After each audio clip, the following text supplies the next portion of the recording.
ಏಳು ವಾರ ಏಳು ಕಾಯಿ ಏಳು ಸುತ್ತು ನಿಮ್ಮ ಸಮಸ್ಯೆ ಪರಿಹಾರ. ಒಂದು ಇಡಿ ಉಪ್ಪು, ಒಂದು ಇಡಿ ಅಕ್ಕಿ, ಒಂದು ಕಾಯಿಯಿಂದ ನಿಮ್ಮ ಸಮಸ್ಯೆ ಪರಿಹಾರ. ಎರಡನೇ ಬಸಪ್ಪ ಇಲ್ಲಿ ನಡೆದಾಡುವ ದೇವರು ಪವಾಡ ಮಾಡ್ತಾ ಇದ್ದಾನೆ. ಅಮಾವಾಸ್ಯೆ ಹುಣ್ಣಿಮೆ ದಿನ ಬನ್ನಿ, ಈ ಕ್ಷೇತ್ರಕ್ಕೆ ಬನ್ನಿ. ಈ ಕ್ಷೇತ್ರದಲ್ಲಿ ಮಣ್ಣು ತೊಳೆದರೆ ಸಾಕು, ನಿಮ್ಮ ಸಮಸ್ಯೆಗಳು ಪರಿಹಾರ ಆಗುವಂತದ್ದಾಗುತ್ತೆ. ಬಸವಪ್ಪ ಬಲಗಾಲಿನಿಂದ ನಿಮ್ಮನ್ನು ದಾಟಿದರೆ ನಿಮ್ಮ ಕೋರಿಕೆ ಕಷ್ಟಗಳೆಲ್ಲ ನೆರವೇರುವಂತದ್ದಾಗುತ್ತೆ. 18 ಶಕ್ತಿ ಪೀಠದ ಪವರ್ ಒಂದೇ ಸ್ಥಳದಲ್ಲಿ ದೊರೆಯುತ್ತೆ. ಅಗೋರಿಗಳ ಪ್ರೇರಣೆಯಿಂದ ಸ್ಥಾಪಿಸ ಅತಿ ದೊಡ್ಡ ಪ್ರತಿಮೆ. ಸಪ್ತ ನದಿಗಳ ನೀರು, ಸಪ್ತ ಸರೋವರದ ನೀರು, ಸಪ್ತ ಪುಣ್ಯ ಕ್ಷೇತ್ರದ ನೀರನ್ನ ಇಲ್ಲಿ ತಂದಿದ್ದರ ಉದ್ದೇಶವೇನು, ಆ ಸೀಕ್ರೆಟ್ ಅನ್ನ ನಾನು ತಿಳಿಸ್ತೀನಿ ಬನ್ನಿ. ಹಾಗೆ ಈ ದೇವಸ್ಥಾನದ ಹೆಸರಲ್ಲಿ ಸಾಕಷ್ಟು ಬಿಸ್ನೆಸ್ ನಡೀತಾ ಇದೆ ಅಂತ ಎಲ್ಲ ಊಹಾಪೋಹಗಳು ಹೇಳ್ತಾ ಇದ್ದಾರೆ. ಹೌದು, ನಡೀತಾ ಇದೆ. ಅದು ಯಾವ ರೀತಿ ಬಿಸ್ನೆಸ್ ನಡೀತಾ ಇದೆ ನಾನು ನಿಮಗೆ ಡೈರೆಕ್ಟ್ ಆಗಿ ತೋರಿಸ್ತೀನಿ.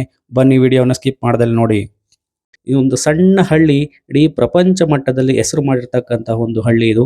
ಸೊ ನೀವು ಒಂದು ಬಾರಿ ಭೇಟಿ ಕೊಡಿ. ಇದು ಯಾವುದು ಹಳ್ಳಿ, ಯಾವ ದೇವರು ಅಂತಕ್ಕಂಥದ್ದು ನಾನು ಡೀಟೇಲ್ ಆಗಿ ಹೇಳ್ತೀನಿ. ಬನ್ನಿ, ವಿಡಿಯೋನ ಎಲ್ಲ ಸ್ಕಿಪ್ ಮಾಡ್ದಂಗೆ ನೋಡಿ. ಆ ತಾಯಿ ಚಾಮುಂಡೇಶ್ವರಿ ನಿಮ್ಗೆಲ್ಲರಿಗೂ ಒಳ್ಳೇದು ಮಾಡಲಿ. ಹಾಗಾದರೆ ಯಾವುದು ಈ ಪುಣ್ಯಕ್ಷೇತ್ರ? ನೀವೆಲ್ಲರೂ ಆಲ್ರೆಡಿ ಸೋಷಿಯಲ್ ಮೀಡಿಯಾಗಳಲ್ಲೆಲ್ಲ ಈ ಒಂದು ಹೆಸರನ್ನ ಕೇಳಿರ್ತೀರ. ಗೌಡಗೆರೆ ಅಂತಕ್ಕಂಥ ಒಂದು ಕ್ಷೇತ್ರ ಇದು. ಒಂದು ಸಣ್ಣ ಹಳ್ಳಿ ಇವತ್ತು ನಮ್ಮ ಭಾರತದ ಮಟ್ಟದಲ್ಲಿ ಹೆಸರನ್ನ ಮಾಡ್ತಾ ಇರ್ತಕ್ಕಂಥದ್ದು ಒಂದು ಆಶ್ಚರ್ಯದ ಸಂಗತಿ.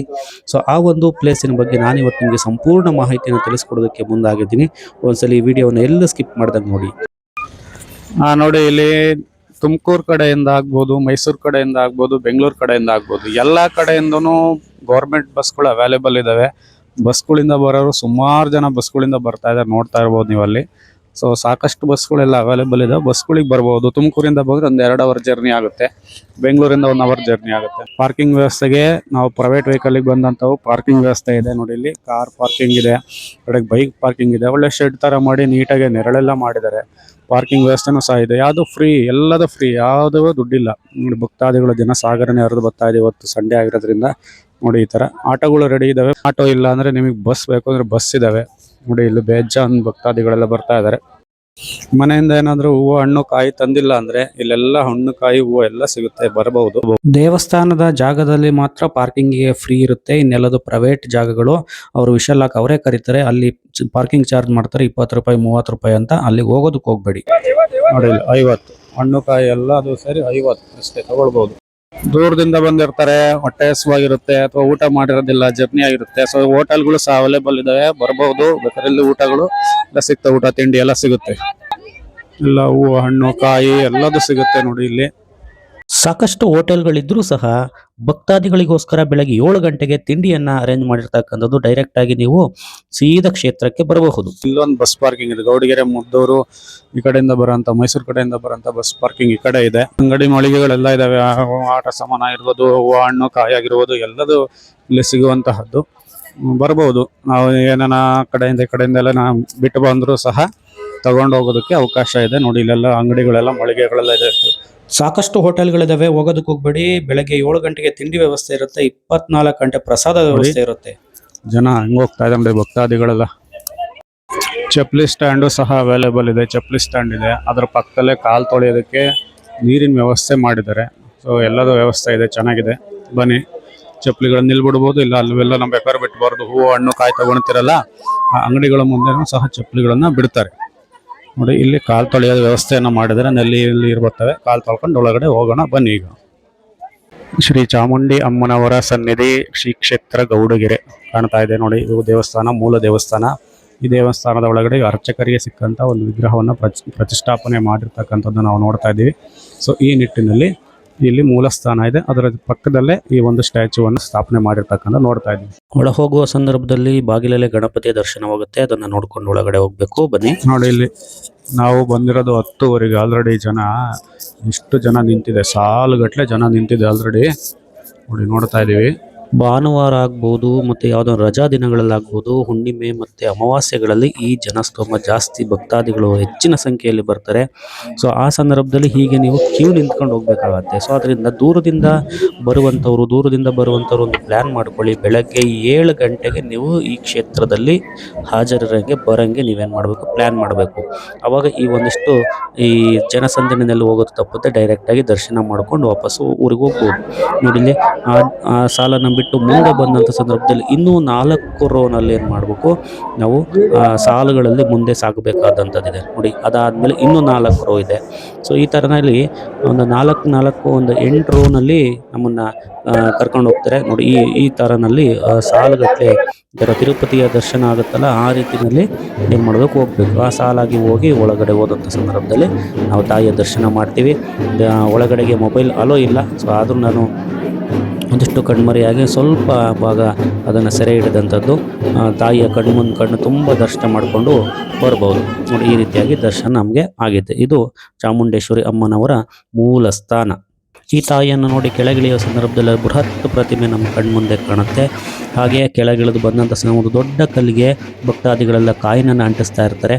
ಸೊ ತಮ್ಮ ಕೋರಿಕೆಯನ್ನು ಮನಸ್ಸಿನಲ್ಲಿ ಇಂಗಿತವನ್ನು ಅಂದ್ಕೊಂಡು ಕಾಯಿನನ್ನು ಅಂಟಿಸ್ತಾರೆ. ಕೆಲವ್ರದ್ದು ಕಾಯಿ ಹಿಡಿಯುತ್ತೆ, ಕೆಲವ್ರದ್ದು ಹಿಡಿಯಲ್ಲ ಅಂದರೆ ಏನು ಆಗಲ್ಲ ಅಂತಲ್ಲ, ಸ್ವಲ್ಪ ತಡವಾಗಬಹುದು ಅಷ್ಟೇ. ಸೊ ಇದೊಂದು ಭಕ್ತರಲ್ಲಿ ನಂಬಿಕೆ ಇರ್ತಕ್ಕಂಥದ್ದು. ಹಾಗೆ ತೀರ್ಥ ಪ್ರಸಾದಗಳನ್ನು ಇಸ್ಕೊಂಡು ನಾವು ಪಕ್ಕದಲ್ಲೇ ಬಂದಿದ್ದು ಬಸವಪ್ಪನವರನ್ನು ನೋಡೋದಕ್ಕೆ. ನಂಬಿ ಕೆಟ್ಟವರಿಲ್ಲವೋ ಬಸವಪ್ಪ, ಗೌಡಗೆರೆಯಲ್ಲಿ ಒಂದಿಷ್ಟು ಪವಾಡವನ್ನು ಮಾಡ್ತಾ ಇರತಕ್ಕಂತಹ ಒಂದು ದೈವಿಕ ಅಂಶವನ್ನು ಒಳಗೊಂಡಿರ್ತಕ್ಕಂಥ ಬಸವಪ್ಪ ಈ ಬಸವಪ್ಪ. ಸುಮಾರು ಸಾವಿರಾರು ಭಕ್ತಾದಿಗಳು ಇದರ ಆಶೀರ್ವಾದವನ್ನು ಪಡೆಯೋದಕ್ಕೆ ಸಾಲುಗಟ್ಟಲೆ ಬಂದು ನಿಂತ್ಕೊಳ್ತಾರೆ. ಸೊ ಇದು ಮೊದಲ ಬಸವಪ್ಪ ಶಿವೈಕ್ಯರಾದನ ಮೇಲೆ ಗೌಡಗೆರೆಯಲ್ಲಿ ಬಂದಂಥ 2ನೇ ಬಸವಪ್ಪ. ಇದು ವರ್ತೂರು ಸಂತೋಷರವರು ಕೊಟ್ಟಿದ್ದಂತಹ 2ನೇ ಬಸವಪ್ಪ. ಇದು ಈ ದಿನ ಒಂದಿಷ್ಟು ನಡೆದಾಡುವ ದೇವರು ಅನ್ನೋ ನಿಟ್ಟಿನಲ್ಲಿ ನಮ್ಮ ಭಕ್ತರಲ್ಲಿ ಒಂದು ಭಾವನೆ, ಅದರ ಆಶೀರ್ವಾದವನ್ನು ನಾವು ಸಹ ಪಡ್ಕೊಂಡಂಥದ್ದು ದಿನನಿತ್ಯನೂ ಈ ರೀತಿ ಆಗ್ತಾ ಇದೆ. ಈ ಒಂದು ಸಣ್ಣ ಹಳ್ಳಿ ದೇಶ ಮಟ್ಟದಲ್ಲಿ, ಪ್ರಪಂಚ ಮಟ್ಟದಲ್ಲಿ ಹೆಸರು ಆಗೋದಕ್ಕೆ ಕಾರಣವಾಗಿರ್ತಕ್ಕಂಥದ್ದು ಈ ಹಿಂದೆ ಕಾಣ್ತಾ ಇರ್ತಕ್ಕಂತಹ ಒಂದು ಪಂಚಲೋಹದ ವಿಗ್ರಹ.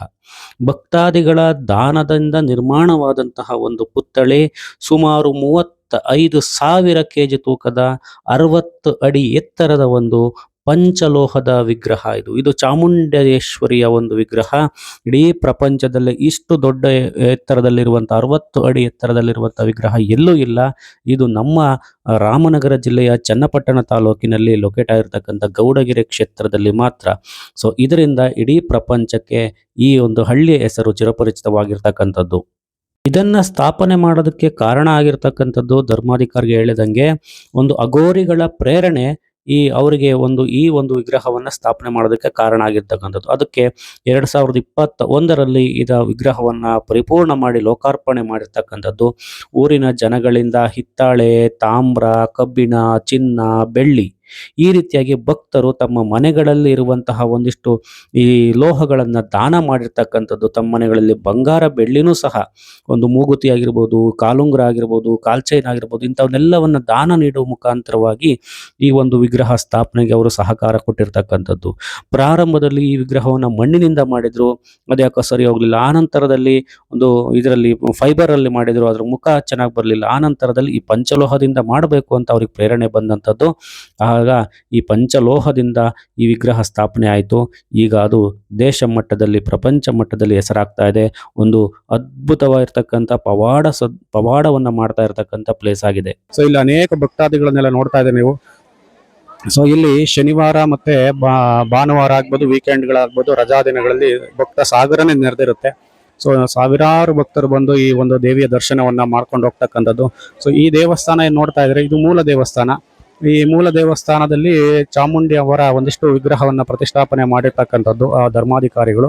ಹೀಗೆ ಸಾವಿರಾರು ಭಕ್ತರು ತಮ್ಮ ಕೋರಿಕೆ ಈಡೇರಿಕೆಗಾಗಿ, ತಮ್ಮ ಸಂಕಲ್ಪಗಳಿಗಾಗಿ ಈ ಕ್ಷೇತ್ರಕ್ಕೆ ಇಂದು ಬರ್ತಾ ಇರ್ತಕ್ಕಂಥದ್ದು. ಆ ಮಟ್ಟದಲ್ಲಿ ಒಂದು ಪವಾಡವನ್ನು ನಡೀತಾ ಇರ್ತಕ್ಕಂಥದ್ದು ಈ ಪ್ಲೇಸಲ್ಲಿ. ಈ ಮೂಲ ದೇವಸ್ಥಾನ ಏನಿದೆ ಚಾಮುಂಡಿಯವರ ದೇವಸ್ಥಾನ, ಅದರ ಪಕ್ಕದಲ್ಲೇ ಈ ಒಂದು 60 ಅಡಿ ಎತ್ತರದ ವಿಗ್ರಹವನ್ನು ಸ್ಥಾಪನೆ ಮಾಡಿರ್ತಕ್ಕಂಥದ್ದು. ಸೊ ಇಲ್ಲಿ ನಿಮ್ಮ ಏನೇನ ಸಮಸ್ಯೆಗಳಿದಾವೆ, ಅದು ಶ್ರೀಮಂತರಾಗಬೇಕು ಅನ್ನೋದು, ವ್ಯಾಜ್ಯಗಳ ಸಮಸ್ಯೆ, ಮನೆ ಕಟ್ಟುವಂಥ ಸಮಸ್ಯೆ, ಕಾರ್ ತಗೋಬೇಕು ಅನ್ನೋ ಸಮಸ್ಯೆ, ಇಂಥ ಎಲ್ಲ ಸಮಸ್ಯೆಗಳಿಗೆ ಒಂದು ಪರಿಹಾರ ಈ ಕ್ಷೇತ್ರದಲ್ಲಿ ಸಿಗುತ್ತೆ ಅನ್ನೋ ಒಂದಿಷ್ಟು ಭಕ್ತಿ, ಒಂದು ನಂಬಿಕೆಯಿಂದ ಸಾವಿರಾರು ಭಕ್ತರು ಇಂದು ಈ ಕ್ಷೇತ್ರಗಳಿಗೆ ಪ್ರತಿನಿತ್ಯ ಬರ್ತಾ ಇರ್ತಕ್ಕಂಥದ್ದು ಒಂದು ಪ್ರತೀತಿಯಾಗಿ ನಡ್ಕೊಂಡು ಬರ್ತಾ ಇದೆ. ಈ ಪುಣ್ಯಕ್ಷೇತ್ರದ ಮತ್ತೊಂದು ವಿಶೇಷತೆ ಏನು ಅಂದರೆ ಈ ಕಾಯಿಯನ್ನು ಕಟ್ಟುವುದಂಥದ್ದು, ಹರಕೆಯ ಕಾಯನ್ನು ಕಟ್ಟುವಂಥದ್ದು. ಯಾವುದೇ ಸಮಸ್ಯೆ ನಿವಾರಣೆಗೆ, ಇಷ್ಟಾರ್ಥ ಸಿದ್ಧಿಗೆ ಈ ಹರಕೆಯ ಕಾಯನ್ನು ಕಟ್ಟುವಂಥದ್ದು ಮಾಡಿದರೆ ನಮ್ಮ ಒಂದಿಷ್ಟು ಇಷ್ಟಾರ್ಥ ಸೇವೆಗಳು, ನಮ್ಮ ಹರಕೆಗಳು, ನಮ್ಮ ಸಂಕಲ್ಪಗಳೆಲ್ಲವೂ ಸಹ ಈಡೇರ್ತವೆ ಅಂತಕ್ಕಂಥ ಒಂದು ಭಾವನೆ ನಮ್ಮ ಭಕ್ತಾದಿಗಳಲ್ಲಿ ಇದೆ. ಸೊ ಅದರಿಂದ ಈ ಸಾವಿರಾರು ಭಕ್ತರು ಈ ಕಾಯಿಗಳನ್ನು ತಂದು ಕಟ್ತಾ ಇರ್ತಕ್ಕಂಥದ್ದು ನಾವು ನೋಡ್ತಾ ಇದ್ದೀವಿ. ನೋಡಿ ಇಲ್ಲೆಲ್ಲ ಕಟ್ತಾ ಇದ್ದಾರೆ. ನೋಡಿ ಈ ರೀತಿಯಾಗಿರ್ತಕ್ಕಂಥ ಕಾಯಿಗಳನ್ನೆಲ್ಲ ತಂದು ಇವರು ಆ ದೇವಿಗೆ ಅರ್ಪಣೆಯನ್ನು ಮಾಡೋ ಮುಖಾಂತರವಾಗಿ ಈ ಕಾಯನ್ನು, ಅಲ್ಲಿ ಹರಕೆಯ ಕಾಯನ್ನು ಇಷ್ಟಾರ್ಥ ಸಿದ್ಧಿಗಾಗಿ ಕಟ್ತಾ ಇರ್ತಕ್ಕಂಥ ನೋಡ್ತಾ ಇದ್ದೀವಿ. ನೋಡಿ ಈ ರೀತಿಯಾಗಿ ಕಾಯನ್ನು ಕಟ್ಟುವುದಕ್ಕೂ ಮುಂಚೆ ಮನಸ್ಸಿನಲ್ಲಿ ಕೋರಿಕೆಯನ್ನು ಅಂದ್ಕೊಂಡು ಆ ತಂದಂತಹ ಕಾಯನ್ನು ಗರುಡಗಂಬಕ್ಕೆ ನಮಸ್ಕರಿಸಿ, ತಾಯಿ ಮೂಲ ಚಾಮುಂಡಿಗೆ ನಮಸ್ಕರಿಸಿ ಆನಂತರದಾಗಿ ಕಟ್ಟಬೇಕು. ಇಷ್ಟಾರ್ಥ ಸಿದ್ಧಿಗಾಗಿ, ನಮ್ಮ ಹರಕೆ, ನಮ್ಮ ಸಂಕಲ್ಪಗಳಿಗಾಗಿ ಈ ಕಾಯನ್ನು ಕಟ್ಟತಕ್ಕಂಥದ್ದು. ಇಲ್ಲಿ ತೆಂಗಿನಕಾಯಿ ಕಟ್ಟುವಂಥ ಮಹಿಮೆ, ನೀವು ಅಂದುಕೊಂಡಂಥ ಹರಕೆ ಖಂಡಿತ ಈಡೇರುತ್ತೆ. 7 ಸುತ್ತು ಬಂದು ನಿಷ್ಠೆಯಿಂದ ಆ ಕಾಯನ್ನು ಕಟ್ಟಬೇಕಾದಂಥದ್ದು. ಕಾಯನ್ನು ಕಟ್ಟಿದ ಮೇಲೆ ನಿಮ್ಮ ಲೈಫೇ ಚೇಂಜ್ ಆಗುವಂಥ ಅನೇಕ ಉದಾಹರಣೆಗಳು ಭಕ್ತಾದಿಗಳು ಇಲ್ಲಿ ಸಿಗ್ತಾರೆ. 7 ಕಾಯಿಗಳನ್ನು 7 ವಾರಗಳ ಮುಖಾಂತರವಾಗಿ ಇಲ್ಲೇನಾದರೂ ಕಟ್ಟಿರೆ ನಿಮ್ಮ ಹರಕೆಗಳು ಇಷ್ಟಾರ್ಥ ಸಿದ್ಧಿಯ ಫಲಿಸ್ತವೆ ಅಂತಕ್ಕಂಥದ್ದನ್ನ ಹೇಳ್ತಾ ಇರ್ತಕ್ಕಂಥದ್ದು ನಾವು ನೋಡ್ತೀವಿ. ನೋಡಿ ಇವರೆಲ್ಲ ಕಟ್ಟಿರ್ತಕ್ಕಂಥದ್ದು ಅದೇ ಉದ್ದೇಶದಿಂದ. ವಾರದಲ್ಲಿ ಅಥವಾ 7 ಕಾಯಿಗಳನ್ನು 7 ವಾರ ಬಂದು ಇಲ್ಲಿ ಕಟ್ಟಿರೆ ನಿಮಗೆ ಎಲ್ಲ ಇಷ್ಟಾರ್ಥಗಳು ಫಲಸಿದ್ಧಿಸ್ತವೆ ಅಂತಕ್ಕಂಥದ್ದನ್ನ ಹೇಳ್ತಾ ಇರ್ತಕ್ಕಂಥ ನೋಡ್ತಾ ಇದ್ದೀವಿ. ಈ ಕಾಯನ್ನು ಹೇಗೆ ಬೇಕೋ ಆಗ ಕಟ್ಟಂಗಿಲ್ಲ. ಮನಸ್ಸಿನಲ್ಲೇ ಸಂಕಲ್ಪ ಮಾಡಿಕೊಂಡು ಕಾಯಿ ತಗೊಂಡು 60 ಅಡಿ ಎತ್ತರದ ಪ್ರತಿಮೆ ಹತ್ರ ಹೋಗಿ ಅದರ ಪಾದಸ್ಪರ್ಶವನ್ನು ಮಾಡಿಸ್ಕೊಂಡು ಕಾಯನ್ನು ನಂತರ ಕೆಳಗಡೆ ಬಂದು ಗರುಡಗಂಬ ಮತ್ತು ಬಸಪ್ಪನವರ ಸುತ್ತ 7 ಪ್ರದಕ್ಷಿಣೆ ಹಾಕಲೇಬೇಕು. 7 ವಾರ 7 ಕಾಯಿ 7 ಪ್ರದಕ್ಷಿಣೆ, ಇದು ಕಂಪಲ್ಸರಿಯಾಗಿ ನಿಮ್ಮ ಹರಕೆ ಈಡೇರುತ್ತೆ. 50 ರೂಪಾಯಿ ಒಂದು ಕಾಯಿ ಇಲ್ಲೇ ಸಿಗ್ತವೆ. ನೀವು ಕಾಯಿ ಬೇಕಾದ್ರೆ ನೀವೇ ತರಬಹುದು ಅಥವಾ ಇಲ್ಲೇ ತಗೊಂಡು ಕಟ್ಟಬಹುದು. 50 ರೂಪಾಯಿ ಆ ಟೋಕನ್ ಹಂಗೆ ತೋರಿಸ್ತೀನಿ. ಸೊ ಅದನ್ನು ತಗೊಂಬಂದು ಇಲ್ಲಿ ಇಷ್ಟಾರ್ಥ ಸಿದ್ಧಿಗಾಗಿ ಕಾಯನ್ನು ಇಲ್ಲಿ ಕಟ್ಟುವಂಥದ್ದಾಗುತ್ತೆ. ಈ ಬಸಪ್ಪನವರ ಗದ್ದಿಗೆ ನೋಡ್ತಾ ಇದ್ದೀರಾ ನೀವು. ಸೊ ಅಲ್ಲಿ ಆ ಬಸಪ್ಪನವರ ಒಂದು ಪ್ರತಿರೂಪವನ್ನು, ಒಂದು ಪ್ರತಿಭೆಯನ್ನು ಮಾಡಿ ನಿಲ್ಲಿಸಿರ್ತಕ್ಕಂಥದ್ದು. ಇದು ಮೂಲ ರೂಪದಲ್ಲಿದ್ದಂಥ ಬಸಪ್ಪನವರ ಒಂದು ಸನ್ನಿಧಿ ಇದು. ಸೊ ಅದು ಐಕ್ಯವಾದಂತಹ ಸಂದರ್ಭದಲ್ಲಿ ಆ ಒಂದು ಸ್ಥಳದಲ್ಲಿ ಆ ಬಸಪ್ಪನವರನ್ನ ಶಿವೈಕ್ಯರನ್ನಾಗಿ ಮಾಡಿರ್ತಕ್ಕಂಥದ್ದು. ಸೊ ಆ ನಂತರದಲ್ಲಿ ಆ ಒಂದು ಗದ್ದಿಗೆಯ ಮೇಲಭಾಗದಲ್ಲೇ ಈ ಒಂದು ಪ್ರತಿರೂಪವನ್ನು ಮಾಡಿ, ಸೊ ಅದರ ಕೆಳಗಡೆ ನಿಂತು ಭಕ್ತಾದಿಗಳು ನೀರನ್ನು ಹಾಕಿಸ್ಕೊಳ್ತಕ್ಕಂಥ ಒಂದು ಪ್ರತೀತಿ ಇದೆ. ಸೊ ನಿಮಗೆ ಇರ್ತಕ್ಕಂಥ ಒಂದಿಷ್ಟು ಏನಾದರೂ ಭೀತಿಗಳಾಗಿರ್ಬೋದು, ಆರೈಕೆಗಳಾಗಿರ್ಬೋದು, ಸಂಕಲ್ಪಗಳಾಗಿರ್ಬೋದು, ಅವೆಲ್ಲವೂ ಸಹ ಈಡೇರುವಂತಹ ಒಂದು ಸಂಗತಿಯಲ್ಲಿ ಈಡೇರುತ್ತೆ. ಸೊ ಈ ನೀರು ಆ ಒಂದು ಗೌಡಗೆರೆ ಅಮ್ಮನವರ ಒಂದಿಷ್ಟು ಅಭಿಷೇಕದ ನೀರುಗಳಾಗಿರ್ತವೆ, ಶ್ರೀಚಕ್ರದ ನೀರುಗಳಾಗಿರ್ತವೆ, ಒಂದು ವಿಶೇಷವಾಗಿರ್ತಕ್ಕಂತಹ ಒಂದಿಷ್ಟು ನೀರುಗಳಾಗಿರ್ತವೆ. ಸೊ ಅದನ್ನು ಎಲ್ಲರೂ ಸಹ ಇಷ್ಟಪಟ್ಟು ಏನು ಮಾಡ್ತಾರೆ, ಸಂಕಲ್ಪವನ್ನು ಆಗಲಿ ಈಡೇರಲಿ ಅನ್ನೋ ಒಂದು ಉದ್ದೇಶದಿಂದ ಏನು ಮಾಡ್ತಾರೆ, ನೀರನ್ನು ಹಾಕಿಸ್ಕೊಳ್ತಕ್ಕಂಥದ್ದು ನೋಡ್ತಾ ಇದ್ದಾರೆ ನೀವೆಲ್ಲರೂ. ಸೊ ಇದಕ್ಕೆ ಟೋಕನ್ ಇದೆ, ಸುಮ್ಮನೆ ಹಂಗೆ ಕೊಡೋದಿಲ್ಲ. ಅದು ಏನು ಅಂದರೆ ನಿಮ್ಗೆ ಇಷ್ಟಾರ್ಥ ಸಿದ್ಧಿಯಾಗಿ ನಿಮ್ಗೆ ಎಷ್ಟು ಬೇಕೋ, ನಿಮ್ಮ ಮನಸ್ಸಿಗೆ ಎಷ್ಟು ಬರುತ್ತೋ ಅಷ್ಟು ದುಡ್ಡುಗಳನ್ನು ಕೊಟ್ಟು ಆ ಟೋಕನನ್ನು ತಗೊಳ್ಬೇಕು. ನೀವು 10 ರೂಪಾಯಿ ಕೊಡಿ, 20 ರೂಪಾಯಿ ಕೊಡಿ, 30 ಕೊಡಿ. ಸೊ ಈ ರೀತಿಯಾಗಿ ನಿಮ್ಗೆ ಎಷ್ಟು ಅನಿಸುತ್ತೋ ಅಷ್ಟನ್ನು ಏನು ಮಾಡಿ ನೀವು ಅಮೌಂಟನ್ನು ಕೊಟ್ಟು ಆ ಟೋಕನ್ಗಳನ್ನು ತರಬೇಕು. ನೋಡಿ ಇಲ್ಲಿ ಅವರು ಟೋಕನನ್ನು ರಿಸೀವ್ ಮಾಡ್ಕೊತಾ ಇದ್ದಾರೆ. ಟೋಕನ್ ರಿಸೀವ್ ಮಾಡ್ಕೊತಾ ಇದ್ದಾರಲ್ಲ, ಸೊ ಅದನ್ನು ತೊಗೊಂಬರ್ಬೇಕು. ಅಲ್ಲಿ ಕೊಡ್ತಾರೆ, ಅಲ್ಲಿ ಪಕ್ಕದಲ್ಲಿ, ಇಲ್ಲೇ ಪಕ್ಕದಲ್ಲೇ ಇದೆ, ಆ ಕಡೆ ಇದೆ. ಕೊಟ್ಟಂಥ ಸಂದರ್ಭದಲ್ಲಿ ಆ ಟೋಕನ್ ಇಸ್ಕೊಂಡು ಆ ನಂತರದಲ್ಲಿ ನೀರನ್ನು ಹಾಕ್ಸ್ಕೊಳ್ತಕ್ಕ ಇದು ಒಂದು ಪ್ರತಿರೂಪವಾಗಿದೆ. ಇದರ ಅಡಿನಲ್ಲಿ ಅದರ ಸಮಾಧಿ ಇದೆ. ಸೊ ಆ ಸಮಾಧಿಯಿಂದ 2 ಒಂದು ತಾಮ್ರದ ತಂತಿಯನ್ನು ತಗೊಂಡ್ಬಂದು ಇದರ ಪಾದಕ್ಕೆ ಸ್ಪರ್ಶ ಮಾಡಿದರೆ ಆ ಒಂದು ನಾವು ವೈಭವ ಅಂತ ಏನು ಕರಿತೀವಿ, ಆ ಒಂದು ಶಕ್ತಿ ಏನು ಕರಿತೀವಿ, ಆ ಶಕ್ತಿನೂ ಸಹ ಈ ಒಂದು ಪ್ರತಿರೂಪದಲ್ಲಿ ಆಗಲಿ, ಎಲ್ಲರಿಗೂ ಒಳ್ಳೇದಾಗಲಿ ಅನ್ನೋ ಒಂದು ಉದ್ದೇಶದಿಂದ ಏನು ಮಾಡ್ತಾ ಇದ್ದಾರೆ, ಈ ರೀತಿ ಇರತಕ್ಕಂಥ ಒಂದಿಷ್ಟು ನೀರನ್ನು ಹಾಕ್ಸ್ತಾ ಇರ್ತಕ್ಕಂಥದ್ದು ಪ್ರತಿರೂಪವನ್ನು ಮಾಡಿರ್ತಕ್ಕಂಥದ್ದು ನಾವು ನೋಡ್ತಾ ಇದ್ದೀವಿ. ನೋಡಿ ಈ ರೀತಿಯಾಗಿ ಸಾವಿರಾರು ಭಕ್ತರೆಲ್ಲ ಈ ಕಾಯಿಗಳನ್ನು ಇಷ್ಟಾರ್ಥ ಸಿದ್ಧಿಗಾಗಿ ಕಟ್ಟತಕ್ಕಂಥದ್ದು, ತಮ್ಮ ಸಮಸ್ಯೆ ನಿವಾರಣೆಗೋಸ್ಕರ ಕಟ್ಟುವಂಥ, ಸರ್ವ ಸಮಸ್ಯೆಗಳ ನಿವಾರಣೆಗೋಸ್ಕರ ಕಟ್ಟುವಂಥ ಕಾಯಿಗಳಾಗಿರ್ತವೆ, ಹರಕೆಯ ಕಾಯಿಗಳು. ಇಲ್ಲೊಂದು ದೇವಸ್ಥಾನದ ವತಿಯಿಂದ ಪ್ರಸಾದದ ವ್ಯವಸ್ಥೆ ಇದೆ. 80 ರೂಪಾಯಿ, 50 ರೂಪಾಯಿ, 100 ರೂಪಾಯಿದ ಮಿಠಾಯಿ ಪ್ರಸಾದ ಇದೆ. ಅದರ ಜೊತೆಗೆ ಸೆಟ್ ಪ್ರಸಾದನೂ ಸಹ ಸಿಗುತ್ತೆ. 100 ರೂಪಾಯಿ, 200 ರೂಪಾಯಿ, 300 ರೂಪಾಯಿದು ಸೆಟ್ ಪ್ರಸಾದ ಸಿಗುತ್ತೆ. ನೋಡಿ ಈ ತರ ಕೊಡ್ತಾರೆ. ಇಲ್ಲಿ ನಾವು ಲಡ್ಡು ಪ್ರಸಾದವನ್ನು ತಗೊಂಡ್ವಿ.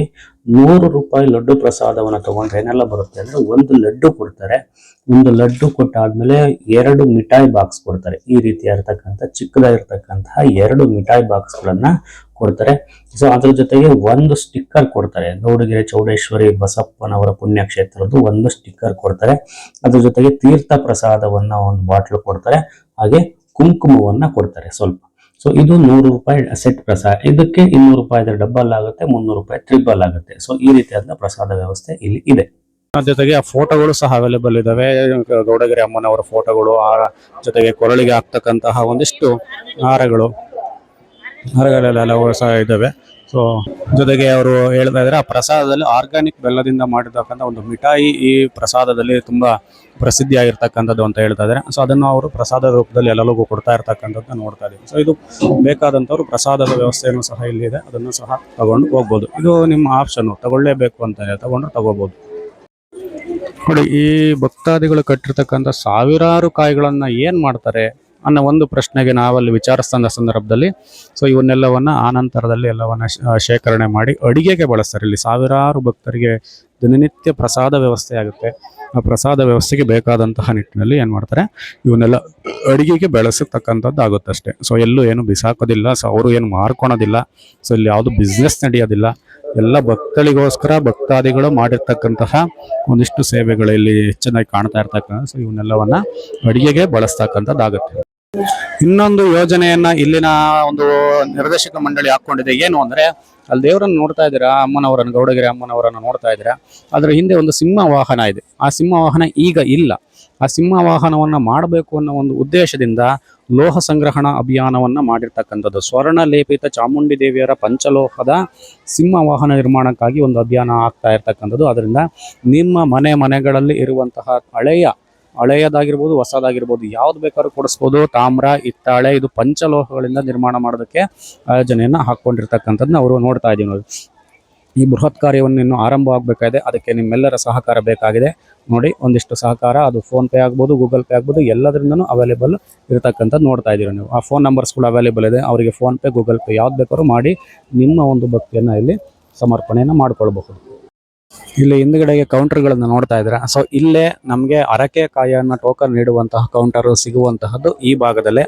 ಅರಕೆಕಾಯಿ ವಿತರಣೆ ಕೌಂಟರ್ಗಳು ಇಲ್ಲಿ ಇರ್ತಕ್ಕಂಥದ್ದು. ಜೊತೆಗೆ ಈ ಕ್ಷೇತ್ರದಲ್ಲಿ ದಿನನಿತ್ಯ ನಡೆಯುವಂತಹ ಒಂದಿಷ್ಟು ಪೂಜಾ ಕೈಂಕರ್ಯಗಳು ಏನಿದಾವೆ, ಅನ್ನದಾನ, ಅರಕೆಕಾಯಿ, ತೀರ್ಥ ಪ್ರಸಾದ, ಚಂಡಿಕಾಯಿ ಯಾಮ, ಯಾವಾಗ ನಡೆಯುತ್ತೆ, ತುಲಾಭಾರ ಸೇವೆ ನಡೆಯುತ್ತೆ, ತಡೆ ಒಡೆಯೋದು ನಡೆಯುತ್ತೆ, ಚಕ್ರ ಅಭಿಷೇಕ, ಮಂಡಕ್ಕಿ ಸೇವೆ ನಡೆಯುತ್ತೆ, ಎಲ್ಲದೂ ಸಹ ನಡೆಯುವಂಥದ್ದು. ಅದು ಯಾವ್ದಾವ ದಿನ ಎಷ್ಟೇ ದಿನಕ್ಕೆ ನಡೆಯುತ್ತೆ ಅಂತಕ್ಕಂಥದ್ದೆಲ್ಲವನ್ನು ಒಂದು ವಿವರಾತ್ಮಕವಾಗಿ ಹಾಕಿರ್ತಕ್ಕಂಥ ಕೌಂಟರ್ಗಳಿದಾವೆ, ಇಲ್ಲಿ ನೋಡ್ಬೋದು. ಇಲ್ಲಿ ಅದ್ರ ಜೊತೆಗೆ ಇಲ್ಲಿ ಕಾಣ್ತಾ ಇದೆಯಲ್ಲ, ಈ ಮಳಿಗೆನಲ್ಲಿ ನಿಮಗೆ ಅಮ್ಮನವರಿಗೆ ತೊಡಿಸಿದಂತಹ ಒಂದಿಷ್ಟು ರೇಷ್ಮೆ ಸೀರೆಗಳೆಲ್ಲ ನಿಮಗೆ ಸಿಗುವಂತದ್ದಾಗುತ್ತೆ. ನೋಡಿ, ಅಲ್ಲೆಲ್ಲ ಮಹಿಳೆಯರೆಲ್ಲ ತಗೊಳ್ತಾ ಇದ್ದಾರೆ. ನೋಡಿ, ಇಲ್ಲಿ ಆ ದೇವರಿಗೆ ಒಂದಿಷ್ಟು ಸಮರ್ಪಿಸಿದಂಥ ಭಕ್ತಾದಿಗಳು ಸಮರ್ಪಿಸಿದಂಥ ಒಂದಿಷ್ಟು ರೇಷ್ಮೆ ಸೀರೆಗಳೆಲ್ಲ ಇಲ್ಲಿ ಸಿಗುವಂತಹದ್ದು. ಆ ರೇಷ್ಮೆ ಸೀರೆಗಳಿಗೆ ಹೆಣ್ಣು ಮಕ್ಕಳು ಕಾದು ನಿಂತಿರ್ತಕ್ಕಂಥ ನೋಡ್ತಾ ಇದ್ದೀನಿ. ನೋಡಿ, ಈ ರೀತಿ ಇರ್ತಕ್ಕಂಥ ಕಲರ್ ಆಗಿರ್ತಕ್ಕಂಥ ರೇಷ್ಮೆ ಸೀರೆಗಳೆಲ್ಲ ದೇವರಿಗೆ ಬಳಸಿದಂಥ ರೇಷ್ಮೆ ಸೀರೆಗಳು ಎಲ್ಲದೂ ಸಹ ಅವೈಲೇಬಲ್ ಇರ್ತಕ್ಕಂಥದ್ದು ಇಲ್ಲಿ ನೋಡ್ತಾ ಇದೀವಿ ನಾವು. ಅದರದ್ದೇ ಇರ್ತಕ್ಕಂಥ ರೇಟ್ಗಳಿರ್ತವೆ. ಆ ರೇಟ್ಗಳಿಗೆ ಸಂಬಂಧಪಟ್ಟಂತೆ ನೀವೇನು ಮಾಡ್ಬೋದು, ತಗೊಳ್ಬೋದು. ಇನ್ನು ವಿಶೇಷ ಪೂಜೆಗೆ ಸಂಬಂಧಪಟ್ಟಂಥ ಒಂದಿಷ್ಟು ಎಲ್ಲ ಪರಿಕರಗಳು ಸಹ ಇಲ್ಲೇ ಸಿಗ್ತವೆ. ನೀವೇನ ಮನೆಯಿಂದ ತಂದಿಲ್ಲ ಅಂದರೆ ಇಲ್ಲೆಲ್ಲದೂ ಸಹ ಸಿಗುತ್ತೆ. ಎಲ್ಲದು ಏನು ಬೇಕಾದ್ರೂ, ಹಣ್ಣು ಕಾಯಿಂದ ಹಿಡಿದು, ಒಂದು ಬತ್ತಿಯಿಂದ ಹಿಡಿದು, ಒಂದು ಬೆಲ್ಲದಿಂದ ಹಿಡಿದು, ಅಕ್ಕಿಯಿಂದ ಹಿಡಿದು ಎಲ್ಲದೂ ಸಿಗುತ್ತೆ. ಎಲ್ಲ ಪ್ರಸಾದದ ವ್ಯವಸ್ಥೆನೂ ಸಹ ಇದೆ. ಸೊ ಎಲ್ಲವೂ ಸಹ ಇಲ್ಲೇ ತಗೊಳ್ಬೋದಾಗಿರ್ತಕ್ಕಂಥದ್ದು ನೀವು ನೋಡ್ಬೋದು ಇಲ್ಲೇ. ಸೊ ಅದರಿಂದ ಎಲ್ಲ ಮಳಿಗೆಗಳು ಇಲ್ಲಿದ್ದಾವೆ. ಅದು ಮೂಲ ದೇವಸ್ಥಾನ. ಆ ಕಡೆಗೆ ಸ್ಟ್ಯಾಚು ಇದೆ, ವಿಗ್ರಹ ಇದೆ. ಅದರ ಪಕ್ಕದಲ್ಲಿ ಇರತಕ್ಕಂಥ ಮಳಿಗೆಗಳಲ್ಲಿ ಒಂದು ಮಳಿಗೆನಲ್ಲಿ, ಕೊನೆ ಮಳಿಗೆನಲ್ಲಿ ನಿಮಗೆ ಕೌಂಟರ್ ನಂಬರ್ 6ನಲ್ಲಿ ಅರಕೆಯ ಕಾಯಿ ಕೌಂಟರನ್ನ ಟೋಕನ್ ಅನ್ನ ಕೊಡ್ತಾರೆ. ಇಲ್ಲಿ ಈ ಟೋಕನ್ ಅನ್ನ ತಗೊಂಡೋಗಿ ಇನ್ನೊಂದು ಕಡೆ ಹೋಗಿ ಅರಕೆಯ ಕಾಯನ್ನ ಇಸ್ಕೊಂಡು ಬರಬೇಕಾಗುತ್ತೆ. ನೋಡಿ, ಇಲ್ಲಿ ಟೋಕನ್ಗಳನ್ನ ಕೊಡ್ತಾರೆ. ಟೋಕನ್ಗೋಸ್ಕರ ಜನಗಳು ನಿಂತಿರ್ತಕ್ಕಂಥ ನಾನು ನೋಡ್ತಾ ಇದ್ದೀನಿ. ನೋಡಿ, ಇಲ್ಲಿ ಎಲ್ಲರೂ ಟೋಕನ್ಗಳಿಗೋಸ್ಕರ ನಿಂತಿರ್ತಕ್ಕಂಥ 50 ರೂಪಾಯಿ ಒಂದು ಟೋಕನ್ ಕೊಡ್ತಾರೆ, 50 ರೂಪಾಯಿ ಒಂದು ಕಾಯಿ. ಸೊ ಅದರಿಂದ ಅವುಗಳನ್ನು ನೀವು ತಗೊಂಡು ಹೋಗ್ಬೇಕಾಗಿರ್ತಕ್ಕಂಥ ಒಂದು ಸಂದರ್ಭ ಇದೆ. ಅರಕೆಯ ಕಾಯಿ ಏನೈತಲ್ಲ, ಅರಕೆಯ ಕಾಯಿನ ಟೋಕನ್ ಇಸ್ಕೊಂಡು ಅದ್ರ ಪಕ್ಕದಲ್ಲೇ ಒಂದು ಜಾಗ ಇದೆ. ಪಕ್ಕದಲ್ಲೇ ಜಾಗದಲ್ಲಿ ಸೀದಾ ಈ ಕಡೆಗೆ ಹೋದ್ರೆ ಅಲ್ಲಿ ಟೋಕನ್ ಕಾಯಿಗಳು ನಮಗೆ ಸಿಗುವಂಥದ್ದಾಗುತ್ತೆ. ಬನ್ನಿ ತೋರಿಸ್ತೀನಿ. ಅರಕೆಯ ಕಾಯಿ ವಿತರಣಾ ಕೇಂದ್ರ ಇಲ್ಲಿದೆ. ನೋಡಿ, ಇಲ್ಲಿ ಕಾಣ್ತಾ ಇದೆ ಅರಕೆಯ ಕಾಯಿಯ ವಿತರಣಾ ಕೇಂದ್ರ. ಇದು ಎಲ್ಲ ಕಾಯಿಗಳನ್ನೆಲ್ಲ ಅವರೇ ಶೇಖರಣೆ ಮಾಡ್ಕೊಂಬಂದು ರೆಡಿ ಮಾಡಿ ಇಡ್ತಾ ಇರ್ತಕ್ಕಂಥ ಅರಕೆಯ ಕಾಯಿಗಳಿವೆಲ್ಲ. ಅಲ್ಲಿ ಟೋಕನ್ಗಳನ್ನು ತಗೊಂಬಂದು ಇಲ್ಲಿ ನೀವೇನು ಮಾಡಬೇಕು, ತಗೊಳ್ಬೇಕಾಗುತ್ತೆ. ಒಂದಿಷ್ಟು ನಿಮ್ಮ ಸಮಸ್ಯೆ ಪರಿಹಾರಕ್ಕೋಸ್ಕರ ತಗೊಂಡು ಆಗ್ತಾ ಇರ್ತಕ್ಕಂಥ ಇವೆಲ್ಲ ನೋಡ್ತಾ ಇರ್ಬೋದು. ರಾಶಿ ಕಾಯಿಯನ್ನು ತಗೊಂಬಂದು ಹಾಕಿರ್ತಕ್ಕಂಥದ್ದು. ಯಾವುದು ರೀಯೂಸ್ ಮಾಡೋದಿಲ್ಲ, ಅದೊಂದು ಯಾವುದು ಸಹ ರೀಯೂಸ್ ಮಾಡೋದಿಲ್ಲ.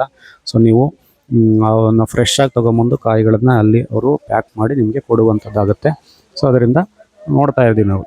ಯಾವುದೇ ಅವನ್ನೆಲ್ಲವನ್ನು ಯಾವ ಪ್ರಸಾದಕ್ಕೆ ಎಲ್ಲದಕ್ಕೂ ಯೂಸ್ ಮಾಡ್ತಾರೆ. ಅಲ್ಲಿ ಬಳಸುವಂತಹ ಒಂದಿಷ್ಟು ಅನ್ನ ಪ್ರಸಾದ ಆಗ್ಬೋದು, ಮಿಠಾಯಿಗಳಾಗ್ಬೋದು, ಬೂಂದಿ ಲಾಡುಗಳಾಗ್ಬೋದು, ಇವಕ್ಕೆಲ್ಲವಕ್ಕೂ ಬಳಸುವಂಥದ್ದಾಗುತ್ತೆ. ಸೊ ಅದರಿಂದ ನೀವು ನೀವೇ ಸ್ವತಃ ಕಾಯಿನ ತರ್ಬೋದು. ಬೇಕಾದ್ರೆ ಇಲ್ಲೇ ರೆಡಿ ಸಿಗ್ತವೆ. ಯಾರು ತಗೊಂಬರೋದಿಲ್ಲ ಆಲ್ಮೋಸ್ಟ್ ಅಲ್ಲಿ. ಇಲ್ಲೇ ಎಲ್ಲ ಒಂದು ಪ್ಯಾಕ್ ಮಾಡಿ ದಾರ ಹಾಕಿ ಕೊಟ್ಟಿರ್ತಾರೆ. ಸೊ ಅದರಿಂದ ನೀವು ಇಲ್ಲೇ ತಗೊಂಡು ಇದನ್ನೆಲ್ಲವನ್ನ ಅಲ್ಲಿ ಕಟ್ಟೋದು, ನಿಮ್ಮ ಇಷ್ಟಾರ್ಥ ಸಿದ್ಧಿಗಾಗಿ, ಸಮಸ್ಯೆ ನಿವಾರಣೆಗಾಗಿ ಇವನ್ನ ಕಟ್ಟೋದು ಅಂಥದ್ದು ಆಗುತ್ತೆ. ನೋಡಿ, ಕಾಣ್ತಾ ಇದೆ. ಈ ಅಂಗಡಿ ಮಳಿಗೆಗಳಿಗೂ ದೇವಸ್ಥಾನಕ್ಕೂ ಯಾವುದೇ ರೀತಿ ಸಂಬಂಧ ಇಲ್ಲ. ಇವೆಲ್ಲ ಪ್ರೈವೇಟ್ ಅಂಗಡಿಗಳು, ಅವರವರ ಜಾಗದಲ್ಲಿ ಹಾಕೊಂಡಿದ್ದಾರೆ, ಕೆಲವರು ರೆಂಟಲ್ಲಿ ಹಾಕೊಂಡಿದ್ದಾರೆ. ಇನ್ನು ಬಸ್ ಪಾರ್ಕಿಂಗ್ ವ್ಯವಸ್ಥೆಗೆ ದೇವಸ್ಥಾನದ ವತಿಯಿಂದ ಫ್ರೀ ಇದೆ. ಕೆಲವರು ಅವರವರ ಜಮೀನಲ್ಲಿ ಅವರು ಹಣ ಇಸ್ಕೊಂತಾ ಇರತಕ್ಕಂಥದ್ದು ಅದು ಅವರವ್ರ ಇಷ್ಟ. ಇದರಿಂದ ದೇವಸ್ಥಾನಕ್ಕೆ ಯಾವುದೇ ಲಾಭ ಇಲ್ಲ. ಈ ವ್ಯಾಪಾರದಿಂದ ಅವ್ರು ಲಾಭ ಪಡ್ಕೊತಾ ಇದ್ದಾರೆ, ಅವ್ರು ಬಿಸ್ನೆಸ್ ಮಾಡ್ಕೊತಾ ಇದ್ದಾರೆ ಬಿಟ್ಟು ಇದಕ್ಕೂ ದೇವಸ್ಥಾನಕ್ಕೂ ಯಾವುದೇ ರೀತಿ ಸಂಬಂಧ ಇಲ್ಲ. ಅದನ್ನ ದೇವಸ್ಥಾನ ಕಟ್ಟಬೇಡಿ. ಇನ್ನು ಕಾಯಿಂದ ಬಿಸ್ನೆಸ್ ಮಾಡ್ಕೊತಾ ಇದೆ ದೇವಸ್ಥಾನ ಅಂದ್ಕೊಂಡ್ರು, ಅದು ಸಹ ಅಕ್ಷರಶಃ ಸುಳ್ಳು ಸುಳ್ಳು ಸುಳ್ಳು. ಅನೇಕ ಅಂಗಡಿ ಮಳಿಗೆಗಳಿದಾವೆ, ಏನ್ ಬೇಕಾದ್ರೂ ತಗೊಳ್ಬಹುದು. ಇದೇ ಬಿಸ್ನೆಸ್ ಬಿಟ್ರೆ ದೇವಸ್ಥಾನದ ಕಡೆಯಿಂದ ಯಾವುದೂ ಬಿಸ್ನೆಸ್ ಇಲ್ಲ. ಒಂದು ರಿಂಗ್ ಲೈಟ್ ವ್ಯವಸ್ಥೆ ಮಾಡಿದ್ದಾರೆ. ಸೊ ಇದಕ್ಕೆ 70 ರೂಪಾಯಿ ಚಾರ್ಜ್ ಮಾಡ್ತಾರೆ. ಒಬ್ಬರಿಗೆ ಜಾಸ್ತಿ ಆಯ್ತು ಅನ್ಸುತ್ತೆ, ಬಟ್ ಅದು ಒಂದು ಅಂಗವಿಕಲ ಕುಟುಂಬ ಸಾಕೋದಕ್ಕೋಸ್ಕರ ಮಾಡಿರ್ತಕ್ಕಂಥ ವ್ಯವಸ್ಥೆ. ಭಕ್ತಾದಿಗಳು ಅದಕ್ಕೂ ಸಹ ಕ್ಯೂ ನಿಂತ್ಕೊಂಡು ಆ ದೇವಿಯ ದರ್ಶನ ಪಡ್ಕೊತಾ ಇದ್ರು. ಈಗ 60 ಅಡಿ ಎತ್ತರದ ಆ ಬೃಹತ್ ಪ್ರತಿಮೆ, ಪಂಚಲೋಹದ ಪ್ರತಿಮೆಯ ಒಂದಿಷ್ಟು ದರ್ಶನವನ್ನ ಮಾಡೋಣ, ಅದರ ಪಾದಸ್ಪರ್ಶವನ್ನ ಮಾಡೋಣ. ಬನ್ನಿ, ಆ ಒಂದು ಪಕ್ಕದಲ್ಲೇ ದಾರಿನಲ್ಲಿ ಕ್ಯೂನಲ್ಲಿ ಮೇಲ್ಭಾಗಕ್ಕೆ ಹೋಗ್ಬೇಕಾದಂತ ಒಂದು ಸಂದರ್ಭ ಇದೆ. ಬನ್ನಿ ಹೋಗೋಣ ನಾವು ಸಹ ಕ್ಯೂನಲ್ಲಿ. ಇಲ್ಲಿ ಒಂದು ಸಣ್ಣ ಜಲಪಾತವನ್ನು ಸೃಷ್ಟಿ ಮಾಡಿದರೆ. ಇದು ಹೇಗೆ ಕಾಣ್ತಾ ಇದೆ ಅಂದರೆ, ಆ ದೇವಿಯ ಒಂದು ಪಾದದಲ್ಲಿ ಯಾವುದೋ ಒಂದು ನದಿ ಉದ್ಭವವಾಗಿ ಅಲ್ಲಿಂದ ಹರಿತಾ ಇದ್ದಾಳೇನೋ ಅನ್ನೋ ನಿಟ್ಟಿನಲ್ಲಿ ಕಾಣುತ್ತೆ. ಇಲ್ಲಿ ಕಾಣ್ತಾ ಇರುವಂತ ಒಂದು ಅದ್ಭುತವಾದಂಥ ದೇವಿಯ ಪ್ರತಿಮೆ, ಪ್ರಪಂಚದ ಅತಿ ದೊಡ್ಡ ಪಂಚಲೋಹದ ದೇವಿಯ ಪ್ರತಿಮೆ. ಇದು ಬಂಗಾರ ಲೇಪಿತವಾಗಿರುವಂತಹ ಪಂಚಲೋಹದ ಪ್ರತಿಮೆ. ಇದರ ಉದ್ದೇಶ ಒಂದು ಅಘೋರಿಗಳ ಪ್ರೇರಣೆಯಿಂದ ಇಲ್ಲಿನ ಧರ್ಮಾಧಿಕಾರಿಗಳು ಇಲ್ಲಿ ಇದನ್ನ ಸ್ಥಾಪನೆ ಮಾಡಿರುವಂತಹದ್ದು. ಇದು ನೋಡ್ತಾ ಇದ್ದೀವಿ, 18 ಕೈಗಳನ್ನು ಒಳಗೊಂಡಿರ್ತಕ್ಕಂಥ ಒಂದು ಅದ್ಭುತವಾದಂತಹ ಸುಂದರವಾದಂತಹ ಒಂದು ಪ್ರತಿಮೆ. 18 ಕೈಗಳು 18 ಶಕ್ತಿ ಪೀಠಗಳನ್ನ ಹೋಲಿಕೆಯನ್ನ ಮಾಡ್ತವೆ. ಸೊ ಅದರ ತಾಯಿಯ ಒಂದು ಪಾದದಲ್ಲಿ ಇನ್ನೊಂದು ಚಿಕ್ಕದಾಗಿರ್ತಕ್ಕಂಥ ಒಂದು ದೇವಿಯನ್ನ ಪ್ರತಿಷ್ಠಾಪನೆ ಮಾಡಿದರೆ. ಸೊ ಅದಕ್ಕೆ ನೀವು ತೆಗೆದುಕೊಂಡು ಹೋಗಿದಂತ ಅರಕೆಯ ಕಾಯನ್ನ ಅದಕ್ಕೆ ಸಮರ್ಪಿಸ್ತಾರೆ. ಮೆಟ್ಟಿಲು ಹತ್ತುವಂತ ಸಂದರ್ಭದಲ್ಲಿ ಬಲಭಾಗ ಮತ್ತು ಎಡಭಾಗದಲ್ಲಿ ವಿಷ್ಣುವಿನ ದಶಾವತಾರದ ಒಂದಿಷ್ಟು ಅವತಾರಗಳನ್ನ ಕೆತ್ತಿರ್ತಕ್ಕಂಥದ್ದು. ಪ್ರತಿ ಹೆಜ್ಜೆಗೂ ನಿಮಗೆ ದೈವಿಕ ಭಾವನೆ ನಿಮಗೆ ಮೂಡಲಿ, ದೇವರ ದರ್ಶನವನ್ನ ಹೋಗ್ತಾ ಇದೀವಿ ಅಂತ ಒಂದು ಭಾವನೆ ನಿಮ್ಮಲ್ಲಿ ಇರಲಿ ಅನ್ನೋ ಒಂದಿಷ್ಟು ಉದ್ದೇಶದಿಂದ ವಿಷ್ಣುವಿನ ದಶಾವತಾರಗಳನ್ನ ಕೆತ್ತಿರ್ತಕ್ಕಂಥದ್ದು. 35,000 kg 18 ಕೈಗಳನ್ನು ಒಳಗೊಂಡಿರುವಂತಹ ಈ ಒಂದು ಬೃಹತ್ ಪ್ರತಿಮೆ, ಪಂಚಲೋಹದ ಪ್ರತಿಮೆ. 18 ಕೈಗಳ ಉದ್ದೇಶ 18 ಶಕ್ತಿ ಪೀಠಗಳ ಉಲ್ಲೇಖ. ಎಲ್ಲವನ್ನ ಎಲ್ಲಿ ನೋಡೋಕ್ಕಾಗೋದಿಲ್ಲ. ಹೋಗಿ ಒಂದು ಶ್ರೀಲಂಕಾದಲ್ಲಿದೆ, 17 ಭಾರತದಲ್ಲಿದ್ದಾವೆ. ಶಕ್ತಿ ಪೀಠಗಳಲ್ಲಿ ಹೋಗಿ ಬಂದ್ರೆ ನಮ್ಗೆ ಎಷ್ಟು ಎನರ್ಜಿ ಬರುತ್ತೋ, ಇದೊಂದೇ ಒಂದು ಪ್ಲೇಸಿಗೆ ಬಂದ್ರೆ ಅಷ್ಟು ಎನರ್ಜಿ, ಅಷ್ಟು ಪವರ್ ನಮಗೆ ಬರುತ್ತೆ. ಈ ಕ್ಷೇತ್ರದಲ್ಲಿ ಬರೀ ಮಣ್ಣನ್ನ ತೊಳೆದು ಹೋದ್ರೂ ಸಹ ಆ ಒಂದು ಎನರ್ಜಿಯ ಒಂದು ಪವರ್ ಬರುತ್ತೆ ಅಂತಕ್ಕಂಥದ್ದು ಹೇಳ್ತಾರೆ. ಈ ಪ್ರತಿಮೆ ಪ್ರತಿಷ್ಠಾಪನೆ ಆಗುವ ಸಂದರ್ಭದಲ್ಲಿ ದೇವಿ 2 ಕಾಲುಗಳ ಮಧ್ಯೆ 7 ನದಿಗಳ ನೀರು, 7 ಸರೋವರದ ನೀರು, 7 ಪುಣ್ಯ ಕ್ಷೇತ್ರದ ನೀರು, ಒಟ್ಟು 77 ಪುಣ್ಯ ಕ್ಷೇತ್ರದ ನೀರನ್ನು ತಂದು ಹಾಕಿ ಅದನ್ನ ಪ್ರತಿಷ್ಠಾಪನೆ ಮಾಡಿರ್ತಕ್ಕಂಥದ್ದು. ಇದರಿಂದ ಇದು ಒಂದು ಅತ್ಯಂತ ಪುಣ್ಯಕ್ಷೇತ್ರವಾಗಿ ಬದಲಾಗಿದೆ, ಅತ್ಯಂತ ಪುಣ್ಯ ಭೂಮಿಯಾಗಿ ಬದಲಾಗಿದೆ. ಒಂದು ಶಕ್ತಿಯುತವಾಗಿರ್ತಕ್ಕಂತಹ ಒಂದು ದೈವ ಅಂಶಗಳು ಇಲ್ಲಿ ಇರುವಂತಹದ್ದು, ಕಣಕಣದಲ್ಲೂ ಮಣ್ಣಿನಲ್ಲೂ. ಹಾಗಾದ್ರೆ ಯಾವ ದಿನದಂದು ಇಲ್ಲಿ ನಾವು ಹರಕೆಯನ್ನ ಈಡೇರಿಸಬೇಕು, ಹರಕೆಯನ್ನ ಕಟ್ಕೋಬೇಕು? ಹೆಚ್ಚಿನದಾಗಿ ಹುಣ್ಣಿಮೆ ಮತ್ತು ಅಮಾವಾಸ್ಯೆಯ ದಿನ ಈ ಚಾಮುಂಡೇಶ್ವರಿಯ ದರ್ಶನ ಮಾಡಬೇಕು, ಅಮ್ಮನವರ ದರ್ಶನ ಮಾಡಬೇಕು. ಅಥವಾ ಶುಭ ಶುಕ್ರವಾರ ಈ ಬಸವಪ್ಪನವರ ಅಮ್ಮನವರ ದರ್ಶನ ಮಾಡಿದರೆ ಬಹಳ ಒಳ್ಳೆಯದು ಅಂತಕ್ಕಂಥ ಒಂದು ಪ್ರತೀತಿ ಇಲ್ಲಿ ಎಲ್ಲ ಭಕ್ತರಲ್ಲೂ ನಡೀತಾ ಇರ್ತಕ್ಕಂಥದ್ದು. ಅದರಿಂದ ಯಾವತ್ತು ಹುಣ್ಣಿಮೆ ಅಮಾವಾಸ್ಯೆ ದಿನ ಹೆಚ್ಚಿನದಾಗಿ ಸಾವಿರಾರು ಭಕ್ತಾದಿಗಳು ಇಲ್ಲಿಗೆ ಆಗಮಿಸ್ತಾ ಇರ್ತಕ್ಕಂಥದ್ದನ್ನ ನಾವು ನೋಡ್ತೀವಿ. ಹಾಗೆ ನಿಮ್ಮ ಸಮಸ್ಯೆ ಬಗೆಹರಿಯೋದಕ್ಕೆ ಒಂದು ಕಾಯನ್ನ ಕಟ್ಟುವಂಥದ್ದಾಗುತ್ತೆ. ಅದೇ ರೀತಿಯಾಗಿ ಒಂದು ಹಿಡಿ ಉಪ್ಪನ್ನ ಆ ದೇವಿಯ ಮುಂದೆ ಪೂಜೆ ಮಾಡಿ ಸಮರ್ಪಣೆ ಮಾಡುವ ಮುಖಾಂತರವಾಗಿ ನಿಮ್ಮ ಎಲ್ಲಾ ಸಮಸ್ಯೆಗಳು ನೀರಿನಲ್ಲಿ ಉಪ್ಪು ಹೇಗೆ ಕರಗೋಗುತ್ತೋ ಅದೇ ರೀತಿಯಲ್ಲಿ ನಿಮ್ಮ ಸಮಸ್ಯೆಗಳೆಲ್ಲ ಕರಗಿ ನೀರಾಗಿ ಹೋಗ್ತವೆ ಅಂತಕ್ಕಂಥ ಒಂದು ಪ್ರತೀತಿ ಇರೋದ್ರಿಂದ ಇಲ್ಲಿ ಭಕ್ತಾದಿಗಳೆಲ್ಲರೂ ಒಂದು ಹಿಡಿ ಉಪ್ಪನ್ನ ತಂದು ಪೂಜೆ ಮಾಡಿ ಮುಖಾಂತರವಾಗಿ ಅಲ್ಲಿ ದೇವಿಯ ಒಂದು ಪಾದಗಳಿಗೆ ಸಮರ್ಪಣೆ ಮಾಡುವಂಥದ್ದಾಗುತ್ತೆ. ಇಲ್ಲಿ ಆ ದೇವಿಯ ಮುಂಭಾಗದಲ್ಲಿ ಅರ್ಧನಾರೀಶ್ವರಿ ವಿಗ್ರಹ ಇದೆ, ಅಲ್ಲೂ ಸಹ ಪೂಜೆಯನ್ನು ಸಲ್ಲಿಸಿ ಈ ಉಪ್ಪನ್ನು ಸಮರ್ಪಣೆ ಮಾಡುವಂಥದ್ದಾಗುತ್ತೆ. ಜನಗಳು ನೋಡಿ, ಇಲ್ಲಿ ಉಪ್ಪಿನ ರಾಶಿನೇ ಬಿದ್ದಿದೆ. ಅಂದರೆ ಎಷ್ಟು ಸಮಸ್ಯೆಗಳಿರ್ಬೋದು ಜನಗಳಲ್ಲಿ, ಭಕ್ತಾದಿಗಳಲ್ಲಿ. ಯಾವ ನಂಬಿಕೆಯಿಂದ ಇಷ್ಟೊಂದು ಭಕ್ತಾದಿಗಳು ಇಲ್ಲಿಗೆ ಬರ್ತಾ ಇದ್ದಾರೆ ಸ್ವಲ್ಪ ಯೋಚನೆ ಮಾಡಿ. ಇಲ್ಲಿ ತೆಂಗಿನಕಾಯಿ ಕಟ್ಟೋದ್ರಿಂದ, ಒಂದು ಹಿಡಿ ಉಪ್ಪನ್ನು ಸಮರ್ಪಣೆ ಮಾಡೋದ್ರಿಂದ ನಿಮ್ಮ ಲೈಫೇ ಚೇಂಜ್ ಆಗ್ಬೋದು. ನಿಮ್ಮಲ್ಲಿರುವಂಥ ಎಲ್ಲ ಸಮಸ್ಯೆಗಳು ಪರಿಹಾರ ಒಂದೇ ಒಂದು ಜಾಗದಲ್ಲಿ ನೆರವೇರುತ್ತೆ. ಅಂದರೆ ನೀವು ಬರೋದಿಲ್ವೇ? ಬನ್ನಿ, ಒಂದ್ಸಲಿ ಭೇಟಿ ಕೊಡಿ.